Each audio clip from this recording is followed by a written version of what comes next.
Guys, there's a game mechanic that's literally secretly poisoning most modern games, and I think this is especially prevalent in indie games. I'm sure it's in AAA too, but I think it's especially in indie games. So to explain what this mechanic is, I have to explain what a real versus a virtual skill is. So real skills are one that the players actually have and actually develop, like in their minds, right? So like, for example, in Pong, there are no virtual skills, there are only real skills. And these skills include predicting where the ball is gonna end up, hitting the ball back to your opponent, because that can be tricky, right? And predicting how your opponent is gonna hit the ball. And like chess, a real skill in chess would be strategic thinking, right? Or like spatial reasoning. And for example, I like to juggle. And juggling is not really a game, but the more I practice juggling, the better I get at juggling. So these are really real skills that can only be actually earned by the player.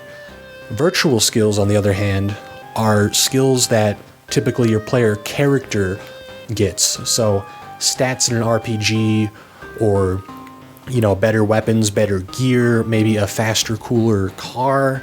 I mean, the car being cool isn't really skill, but you know what I mean. And I love virtual skills, okay? But I feel like lately they've been getting out of hand and making games less fun. And I'm going to explain why and how. So at Stanford, there's this designer and lecturer, I guess former designer, I don't know. He worked at Bullfrog, and he has this method for designing addictive games, which is essentially, and I'll leave a link in the description, it's essentially to trick the player into thinking that they're more skilled than they really are. And you do that by, of course, having real skills that the player or players improve at, and then you also supplement those with virtual skills so they feel even more powerful or even more skilled than they really are. But the problem today is that I think, for the most part, we focus too much on virtual skills. And not gonna lie, I'm making an incremental game. It's called Idle Gumball Machine, so it's pretty much all virtual skill. So I'm just disclosing that so I don't sound like too much of a hypocrite, okay? But we went too far, right? And so if you go too far, the illusion kind of breaks, right? Like you start to realize like, oh, I'm not actually skilled. I'm not getting really more skilled. I'm just getting more virtual skills by spending time in the game, right? And so I think to utilize virtual skills effectively, at least in the way that this former Bullfrog designer does or did, is to not overdo it, right? It can be tricky to know how much you should do it, under or overdo it. Either one of those is really easy, right? And also, I feel like, yeah, the players probably should be able to grind a little bit to gain these virtual skills if they're getting like frustrated, if the difficulty has spiked a little too high. But I think primarily they should be rewarded like through player skill, right? Like real player skills should be rewarded with virtual skills, so it's not just grinding. And we're oftentimes today seeing just grinding, especially in games like roguelites, not really roguelikes, but roguelites with a T, idle incremental games and whatnot. And so why is real skill, why is improving real skill so satisfying, so addicting? Well, I can't really say his name, but there's a psychologist back in the 80s, I think. He wrote a book on this theory of flow. His name is like Mihai Csikszentmihalyi or something. I don't know. I apologize for that pronunciation.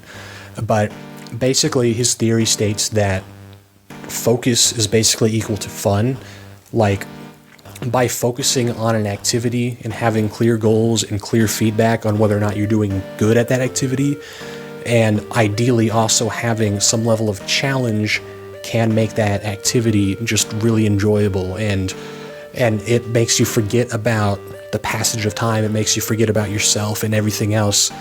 And so, if you've ever heard the phrase, time flies when you're having fun, or if you ever felt like you're like in the zone. That's that phenomenon that psychologist Mihai Csikszentmihalyi, whatever, is describing. And so if you don't have to focus because you're not being challenged, that can lead to the game being boring, all right? Because again, focus is essentially to fun. I mean, focus, shut up, okay, shut up. Focus is essentially equal to fun. And so, again, there are a lot of exceptions to this. This is, again, kind of a preference thing, but if you're not being, if you're not being challenged, you're probably not going to focus. And I think there are other ways to demand the player's focus, like fear. I think that's part of why horror games are so fun. Like, they typically have pretty clear goals and pretty clear feedback. Maybe not so much on the feedback part, but they're typically not very challenging. And I think the fun comes, or why people focus so intently on horror games, is because obviously the fear factor, right? So again, I don't think it's straight up evil to focus almost entirely on virtual skills, or absolutely entirely on virtual skills. That's basically what I'm doing with Idle Gumball Machine, but you know, like, just take this into consideration, right? If you're making a game, maybe take player skill into consideration, use virtual skills to make them feel like they're getting even more skilled than they really are, but of course have some actual skills that you test the player on and force them to improve at. And I think your game is probably going to be a lot more fun, because I find myself playing, you know, like, I can't do cozy games very much. I can't do incremental games for super long because I just get bored. So let me know what you think. Am I stupid, and am I an idiot for slandering all modern games, including my own game? Let me know in the comments. This has been Vincent Poteet, and like and subscribe and do things. Just do things, okay? Run around and do things, and like pick flowers and eat them. Eat random flowers, okay? It'll give you superpowers. Okay, don't eat random flowers, okay? That will probably kill you. Do not do that.